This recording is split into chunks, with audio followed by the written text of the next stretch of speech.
안녕하세요. 수전정의 정신건강을 담당하고 있는 김영희 권사입니다. 수전장의 정신건강, 오늘의 이야기는 러시안 택시 운전사 이야기. 체력이 우람하고 인상이 거칠어 보이는 중년 남성을 응급으로 보게 되었다. 상황은 이미 오래 진행되어 왔지만 이제라도 빨리 약물 치료를 해야 되겠다고 느낀 심리학자가 급하게 보내왔다. 소련 인접 국가에서 태어났던 그는 33가 되던 해에 알메니아로 이주를 하였다. 마침 붕괴되어 버린 소비에트 공화국으로부터 독립하려는 전쟁 때문이었다. 그리고 5년 후에 다시 부모가 사는 러시아로 되돌아왔다. 40이 되던 해에 그는 미국으로 이민을 와서 택시 운전사로 일을 했다. 그러나 4, 5년 전부터 공연히 몸이 피곤하고 잠을 이루지 못하였다. 그러면서 언제일지 모를 죽음에 대한 공포를 느끼기 시작하였다. 자신뿐만 아니라 30여 년간 결혼하여 살고 있던 아내와의 사이에서 태어난 아들과 딸의 죽음까지도. 그러다 보니 몸에 이곳저곳 특히 왼쪽 다리의 통증이 심해졌는데 자신의 의사는 의학적으로 아무 문제도 찾을 수가 없다고 하였단다. 잠을 못 자니 아침에는 일어나기가 힘들었고 일할 의욕도 차차 없어져 갔다. 혹시 성장한 자녀들이 집을 떠난 후에 외로움 같은 감정을 느껴보셨어요? 지금 28과 29세 된 자녀들이 직장을 잡고서 떠난 때와 그의 병이 시작된 때가 비슷할 듯해서 내가 물어본 말이다. 그런 것은 생각해 본 적이 없는데요. 빈 둥지 현상 같은 느낌을 자신이 의식적으로 받아들일 수 있는 사람이라면 4, 5년 전에 시작된 우울 증상도 알아차렸을 텐데. 매사가 귀찮다 보니 같이 살고 있는 아내와의 관계도 멀어질 수밖에 없었다. 2년 전부터 아내는 집을 떠나서 별거 생활을 시작했다. 이혼을 당할지도 모른다는 두려움으로 그는 자신의 주치의를 찾아갔단다. 이고라는 이름을 보니 도스토옙스키의 소설이 생각났고 그의 의사는 러시아 출신일지도 모르겠다. 그의 우울병 증세를 진단한 의사가 급히 정신과로 환자를 의뢰해 온 덕에 그는 일생 처음으로 정신과 의사를 보게 된 것이다. 가족력을 물어보니 그는 한마디로 대답하였다. 저의 아버지와 3명의 형제들은 모두 항상 조용합니다. quiet이라는 이 말 속에는 감정 표현 대신에 바깥에 나타난 행동이 보일 뿐이다. 아직도 러시아에 살고 있는 자신의 형제들이 우울해서 말이 없는지, 본래가 과묵한 성격들인지, 전쟁을 치른 후의 후유증 때문인지 알 수가 없었다.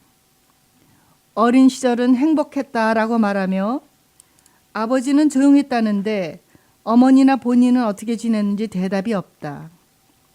아내가 떠난 후 2년간 그는 일을 계속하지 못하였다.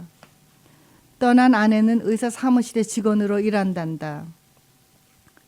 주요 우울병은 대부분의 남성들이 10 내지 15%에서 일생 중 한 번은 걸릴 만큼 자주 오는 두뇌의 질환입니다. 대부분은 가족력이 있고 심리적으로 상실감을 느끼거나 환경에 큰 변화가 올 때 발발할 수 있습니다. 병을 조기에 진단하고 치료를 열심히 하면 치유가 되죠. 그러나 선생님의 경우처럼 오래 놓아두는 경우에는 직업에 문제가 오기 쉽고 결혼 생활에 이상이 옵니다. 우울한 환자도 참기 힘들지만 사랑하는 사람이 절망의 구렁텅이에 빠져서 고생하는 것을 보면서 가족들이 살기는 더욱 힘들겠죠. 아내에게 직접 또는 자상한 따님에게 진단명을 알려주시고 그 병의 증상으로 아내에게 화를 많이 내었고 무관심했었다는 말을 설명해 드리세요. 가족의 이해와 사랑이 항우울제 복용만큼 중요하니까요. 우울병에 걸리면 이곳저곳 몸이 아프고 늘 피곤하며 잠을 못 자고 식욕이 불규칙해집니다. 죽음에 대한 불안감도 우울증과 동반하는 경우가 많습니다. 그의 안부를 묻고 걱정해주는 딸에게 우울증 이야기를 하겠다는 다짐을 받고서 나는 그를 보낼 수 있었다. 그는 아무 저항 없이 셀렉사라는 항우울 약품을 복용하기로 약속도 했다. 이 약은 효과가 2주, 2달이 지난 경우에 나타나기 때문에 끊지 말고 계속 복용해서 약의 혈중 농도가 일정하게 유지되어야만 합니다. 기다리는 동안에 머리가 가끔 아프거나 구역질이 나면 용량을 잠시 줄이면서 계속 써보세요. 다만 너무 참기 힘들거나 화가 치밀고 자살 의욕이 생기면 약을 끊으시고 제게 연락을 주세요. 고개를 끄덕이고 떠났지만 그가 얼마나 나의 지시를 따를지 걱정이 되었다.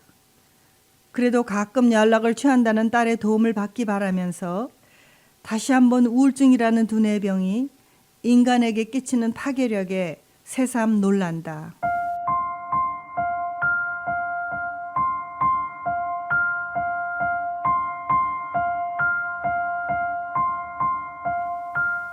수전정의 정신건강 담당의 김영희 권사입니다. 러시안 엄마와 유태인 아빠 사이의 딸. 공자는 잘못한 사람에게는 한 번 더 기회를 주라고 말했어요. 그리고 상대방의 말을 우선 귀 기울여서 들어보라고 했어요. 10살 된 백인 여자 아이 리나가 오늘 학교에서 배운 공자의 가르침이라며 나에게 해준 말이다. 리나를 데리고 온 부모는 5년 전에 이혼을 하고 따로 살고 있다. 그러나 최근 엄마와의 갈등이 많다기에 두 부모를 모두 부른 자리이다. 민주적인 50%씩의 양육권에 의하여 리나는 첫째 주에는 엄마와 닷새, 아빠와 주말 이틀을 보내고 그 다음 주에는 아빠와 닷새, 엄마와는 이틀을 같이 산다. 어른들인 부모나 변호사의 입장에서는 공평할지 모르지만 갓 국민학교를 시작했던 어린 소년에게 이처럼 혼동스러운 생활은 없었을 게다. 갈아입을 옷이 엄마 집에만 있거나 숙제해 놓은 것을 아빠 집에 놓고 와서 엄마나 선생님께 야단 맞기가 일쑤였다. 그러다가 아버지 손에 끌려서 나를 찾아온 8살짜리 소녀는 살이 많이 쪄서 비대한 몸매에 학업 성적은 밑바닥에 있었지만 자신감을 북돋아주며 눈이 빛나며 이야기하기를 좋아하였다. 리나는 유태인인 나이 많은 아빠를 좋아하였다. 첫 번 결혼에는 실패했지만 사업 수완이 뛰어났던 아빠는 할리우드의 연예인들과 친하였다. 10여 년 전 사업차 들렀던 소련 땅에서 우연히 만났던 젊은 여성과 사랑에 빠져서 그녀를 두 번째 배우자로 맞아들였다. 영어에도 서툴고 아는이 하나도 없는 미국 땅으로 와서 그녀가 낳은 아이가 리나였다. 정이 많지만 충동적이며 한 가지에 빠져들기 잘하는 리나의 아빠는 신호의 단꿈이 깨어진 후에 찾아온 단조름에 실증이 났다. 육아에 지친 이민자 아내의 잔소리를 피하느라 집을 피하기 시작했다.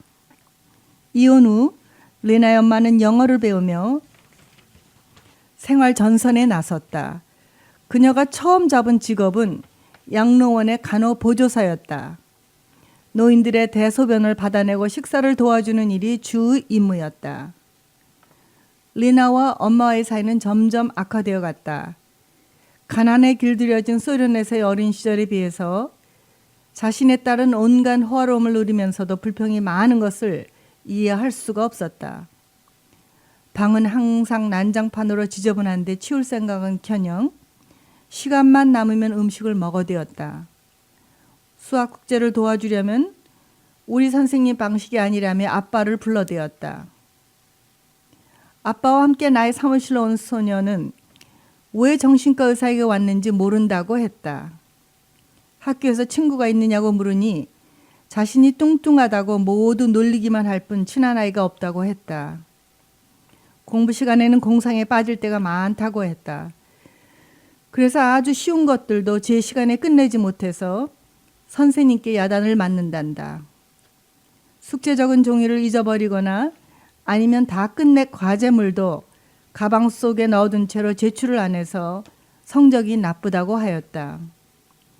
선생님과 부모들이 관찰한 대로 대답해 준 주의 3만증 질문서를 그 다음 시간에 살펴보니 주의 집중이 힘들고 시작하면 무엇이든지 끝을 내지 못한다고 하였다.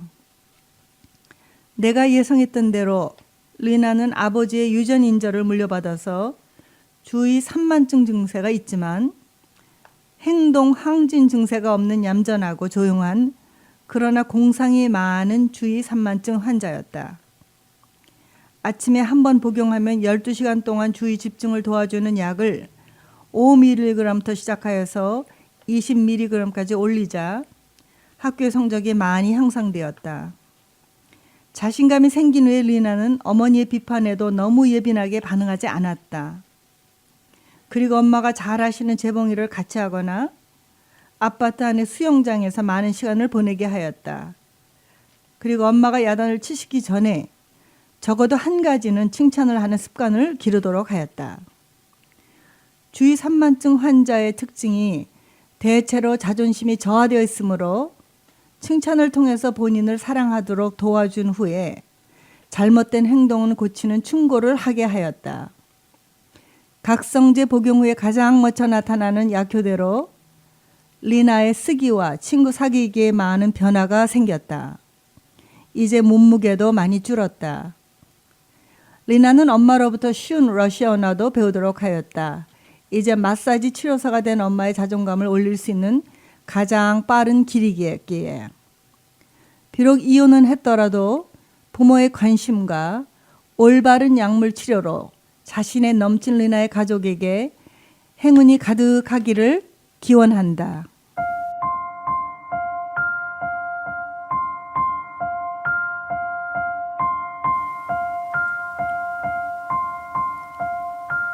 수전정의 정신건강 김영희 권사입니다. 대학교를 떠난 어른 자폐증 환자. 소녀는 수줍음이 많고 말수가 적었다. 묻는 말에 대꾸를 못하고 불안하게 앉아있는 소년을 그의 어머니는 다구치거나 야단치는 대신에 웃으며 기다려 주었다. 여름이면 소년을 데리고 자신의 부모님이 살고 계신 중국에 가서 한 달을 보내고 왔다. 그래서 소년은 엄마의 고국어에 유창하였다. 고교생이 된 후에는 학교 배구팀에 들어가서 열심히 뛰었다. 졸업식 날 그의 엄마는 많은 눈물을 흘렸다. 그가 상을 받을 때마다 흘리는 기쁨의 눈물이었다. 나를 만나기 1년 전에 소녀는 자폐증후군 진단을 받았었다고 했다. 다른 아이들과 어울려 노는 대신에 주로 혼자서 있고 자주 주의 산만 증상을 보이며 작은 소음에도 깜짝깜짝 놀라는 모습을 본 선생님의 권유에 따라서 한 심리 검사의 결과였다. 많은 자폐아들의 경우처럼 소년도 자폐아증과 병행하여 주의 산만 증세를 보였다. 즉 지능에 관계없이 지루한 과목이거나 숙제를 할 때 주위에 사람이 많을 때 집중력이 많이 떨어졌다. 다행히 소녀는 아데랄이라는 각성제를 쓰자 좋은 반응을 나타내어 수업 시간에 집중력이 높아졌다. 본인이 본래 좋아하던 과학이나 수학은 물론 전반적인 학문 분야 이외의 사회적인 자신감도 높아지는 듯 했다. 워낙 소년에 대해서 잘한 점만을 강조하여 칭찬하는 어머니의 영향을 받아서인지 자신감도 높아진 듯 했다. 소년의 아버지는 충동적이고 화가 많은 성격의 소유자인 듯 했다. 깊이 생각해 보기 전에 행동으로부터 나오다 보니 사업문제만 아니라 혼의 정사도 많아서 부인의 가슴을 아프게 했다. 그러나 아들에게는 아버지에 대한 존중감을 유지시키려 노력하였다. 그녀를 보면서 나는 템플 그란딘이라는 성인 자폐증 대학교 교수를 연상하곤 하였다. 하이 펑셔닝 어티즘 환자의 대표적인 존재로 세계적으로 알려진 그녀는 가축의 축사를 디자인하는 전문가로 일하며 독립된 생활을 한다. 일리노이 대학교에서 동물과학으로 박사학위를 받은 후에 콜로라도 주립대학에서 교수로 일한 그녀는 3살까지 전혀 말을 못하고 문제 행동하러 어린 시절을 보냈었다. 템플의 어머니는 조금이라도 그녀가 잘하는 점이 있으면 칭찬을 많이 해주고 자신감이 생기도록 도왔다고 한다. 그녀에게는 비주얼 띵킹의 능력이 커서 평면의 설계도를 보더라도 입체적인 그림을 머릿속에 그릴 수 있었고 미래의 직업 선정에 큰 도움이 되었다고 한다. 고등학교 과학 선생님은 그녀에게 소에 대한 강한 열정이 있음을 발견하여서 장래 전문직을 선택하는 데 큰 도움을 주었다고도 했다.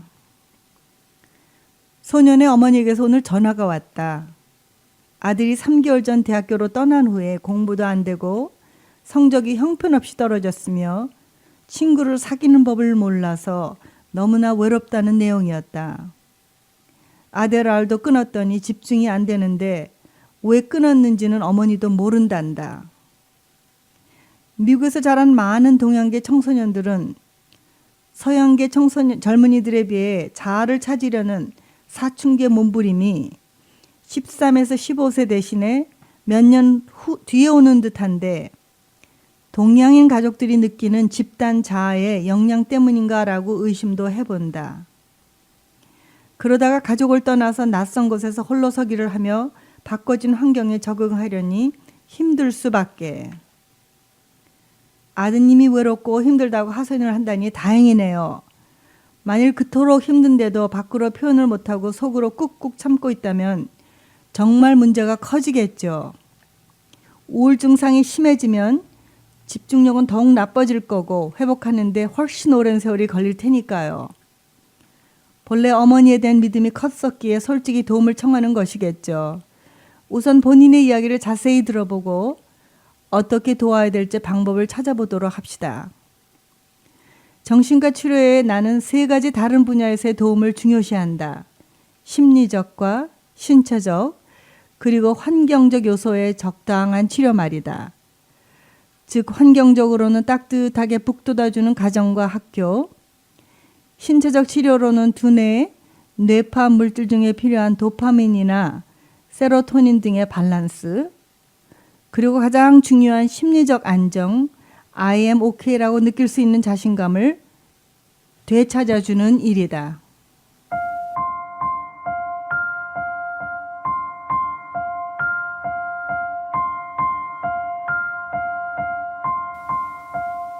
대학교에 간 우리의 자녀들을 살아남게 하려면 수전정. 내 친구의 어머니는 유방암으로 돌아가셨다. 엄마의 2 언니들도 모두 같은 병으로 젊은 시절에 사망을 했으니 친구는 얼마 전에 그 멋쟁이 여배우 앤젤리나 졸리가 멀쩡한 유방을 미리 수술해버린 행동을 잘 이해한다고 했다. 가족에게 유전으로 내려오는 병이 얼마나 무서운가를 잘 알게 된다. 그런데 가족 내에서 전해 내려오는 병 위에도 어떤 민족이나 인종들에게서 많이 나타나는 병들이 있다. 예를 들면 흑인들에게 많이 나타나는 고혈압이 대표적이다. 우선 흑인들은 아주 어린 나이 때부터 고혈압이 생기기 쉽고 그 증세도 심하다. 그래서 흑인 환자들에게는 자주 혈압을 재보고 짠 음식이나 기름진 음식을 피하라고 특별히 의사들이 당부를 한다. 이와 대조적으로 라티노 민족들에게는 당뇨병에 걸리는 확률이 크다. 그러니 어린아이 때부터 과체중이 되지 않도록 조심시키고 정부나 의료기관들이 갖은 경비를 들여서 지역사회를 교육시키고 수시로 혈당 감사를 하여 환자를 찾아내는 데 온갖 힘을 쓴다. 만일 진단이 늦어지는 경우에는 오늘 내가 본 환자처럼 각종 합병증이 생기고 환자의 고생은 물론 국가에서 부담한 의료비가 눈덩이처럼 불어난다. 우선 그는 심한 당뇨병 때문에 발가락으로 가는 실핏줄이 막혀서 혈액순환이 어려워졌고 엄지발가락에 상처가 덧나는 바람에 양쪽 발의 발가락을 잘라내는 수술을 받았다. 게다가 눈의 가장 중요한 부분인 각막에 문제가 생겨서 시력을 잃었단다. 20세부터 생긴 당뇨 증세로 그는 직장 생활도 단념해야 되었었다. 유태인 민족에게는 특히나 많은 근육질환이나 신경계 이상들이 잘 알려져 있다. 그런데 수수께끼 속에 감추어져서 의료계 이해를 하는데 힘든 인종이 아시안들이란다. 물론 미국 내 전 국민의 5%밖에 안 되는 소수 민족이지만 현재 인구의 증가가 가장 빠른 인종이니 앞으로 더욱 많아질 것이 확실하다. 아시아인들의 건강 상태를 조사하여 통계를 내고 예방이나 치료를 도우려면 아시아인들이 자신이나 가족의 질병을 알려야 한다. 그런데 한국인을 비롯한 많은 아시아인들은 가족들의 질병이 바깥에 알려지는 것을 수치스럽게 생각하여 숨긴다. 그러니 정부나 공공기관에서 알아낼 수가 없고 많은 혜택을 잃어버리게 된다. 힘들게 일을 하여서 국가에 낸 세금의 혜택을 전혀 받지 못하게 되는 셈이다. 그런데 최근에 전국의 대학교 학생 중에서 특이하게도 아시아계 학생들 사이에서 많이 발생하는 의료 문제가 발견되었다. 바로 자살이다. 몇 년 전 MIT와 스탠포드 대학원생 중에서 자살을 한 동양인 학생들의 기사가 센세이션을 일으켰다. 아이비 리그 중 하나인 뉴욕 주인 코넬 대학교 통계에 의하면 1996년부터 2004년까지 모든 자살 학생의 55%가 아시안이었다. 학생 비율로는 전교생의 14%만이 동양인인데 말이다. 그래서 2004년 이후 코넬이나 스탠포드 대학에서는 특별히 아시아 계통 학생의 정신건강센터 등을 세워서 원인을 찾기 시작하였다. 그들의 연구 결과는 아시안 대학생들에게 많은 우울증이나 자살의 원인을 다음과 같이 규정하였다. 모델 마이너리티라는 사회의 선입견과 부모님들의 높은 기대를 만족시키기 위해 아시안 대학생들은 아주 심한 정신적 압박을 자신들에게 가한다고 한다. 최근 타임지 기사에 실린 스탠포드 대학의 아시안 아메리칸 액티비티 센터의 신디 앵 부소장에 의하면 아시안 학생들은 우수한 학업 성적을 내야 한다고 본인들을 다그치고 많은 스트레스를 본인에게 가하는데 만약 성적이 그에 따르지 못하면 스트레스가 더욱 높아지고 간혹은 완벽주의로까지 발전한다며 대부분의 아시안 대학생들은 결국 부모님들이 기대하는 것보다 훨씬 큰 압력을 자신에게 가한다고 말했다. 이들은 부모님들이 자신을 위해서 낯선 미국 땅에 이민 와서 고생을 한다는 이야기를 늘 머릿속에 대내인단다. 그리고 이 생각은 어린 시절부터 뇌리에 박혔고 따라서 부모님의 기대대로 의사나 공학 박사가 되어서 부모님의 기대에 보답하는 것이 참된 자식의 도리라고 믿게 된단다. 그러니 본인이 원하지도 않는 과에 들어가거나 천성과 전혀 다른 직업적을 부모님의 의견대로 따른단다. 2010년도 UC 샌디에고 연구 결과에 의하면 동양인은 백인들에 비해 우울 증세가 더욱 많단다. 그리고 1세인 부모님들과 마찬가지로 2세인 학생들도 도움을 청하는 것을 꺼리고 우울증 같은 정신 문제를 창피스럽게 여긴다고 한다. 그러니 아무리 대학교에서 도움을 주려고 해도 정신병에 대한 수치심과 가족을 걱정시키지 않으려는 염려 때문에 누구에게도 말을 못하고 혼자 고민하다가 결국은 자살의 길을 택한다는 것이다. 아이들은 부모님의 행동을 보고서 가치관과 행동 양식을 태어나면서 배운다. 한국인이나 중국인들의 자살률이 높은 것은 잘 알려져 있다.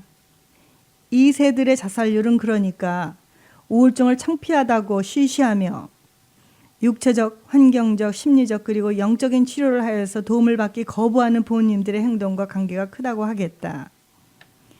우울증은 정신력이 약해서 오는 게으른 자의 천벌이 아니다. 당뇨병이 췌장이라는 장기의 화학물질 인슐린 이상 때문이듯이 우울증은 두뇌라는 장기의 세로토닌 이상에 의한 의학적 질병이다. 더욱이 이 병은 당뇨병처럼 대를 물릴 수 있는 유전적인 병이다. 아시안들, 특히 한국인들은 자신들이 믿던 것을 바꾸는 것을 거부한다. 변화는 아이들이나 어른들에게 모두 힘들기 때문이다. 또한 새로운 지식을 받아들이는 것도 큰 변화이다. 당뇨병을 받아들이고 치료함으로써 소경이나 하지를 잃은 사람들이 한인 중에도 많이 줄어들었다. 이제 우울병이라는 죽음에 이르는 질병을 받아들이고 배우고 치료에 힘쓰자. 그 길만이 꽃같이 젊고 아름다운 우리의 이세들이 그토록 어렵게 입학한 대학교나 대학원에서 제 손으로 목숨을 끝내는 비극을 방지할 수 있다.